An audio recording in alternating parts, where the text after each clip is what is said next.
The time is nearly upon us. Presidia is on the horizon, and the Federation is cornered like a rat in Cascadia. This is their final beast, and they are desperately trying to keep it fed. The Independence Force is preparing for one last naval engagement before the siege of Presidia begins. For months, ever since the lockdown on aerial cargo and commerce, the Federation military in the region has used Presidian ports to assist its supply train. This only increased when Prospero was lost and the geothermal fractures were reignited. Our fleet, along with Eminent Domain, has tried its best to plug all the holes in our own blockade. However, the Federation has brute forced their way into having a line. The naval convoy is the Federation's only lifeline left. Once it is severed, we can choke out the considerable defenses of Presidia.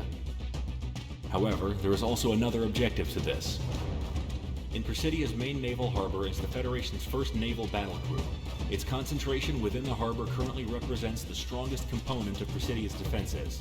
Ever since the war started, they have not moved from their position in order to reinforce the city. We intend to change that. By taking out these vital convoys, we anticipate that this fleet will have to respond in order to keep Presidia from being trapped. Independence Force naval elements not already predisposed are being rerouted to just outside of Presidian waters to throw themselves upon the naval blockade. Its destruction, the immediate replacement with our own blockade, and then the removal of the Federation's own naval force is paramount in winning this war. Support our naval forces in sinking the Federation Navy. Victory here means we save a lot of lives when the final push comes.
The noose is beginning to tighten, and the Federation will need some time, if they are at all able to rally forces in order to break our blockade. It is in this time that we will reclaim Presidia. With our reinforcements having arrived, and with you at the helm, Hitman, victory is assured. Hitman, Galaxy. Glad to see you're still kicking. This last month abroad has been really interesting. Long story short, a good part of the world is knowing where the wind is blowing, and I've got myself an army no one has ever seen before. Mercenaries, freedom fighters, maybe a secret proxy squadron or two from anti-Federation powers. But hey, we're all in it together now. Refit and reload. We'll get back to it soon enough. We're gonna let the blockade stew for as long as we can as invasion preparations are set. But we've gotta move fast on the capital, or they'll be too entrenched. Hitman team, stand by. May the Dust Mother see us through.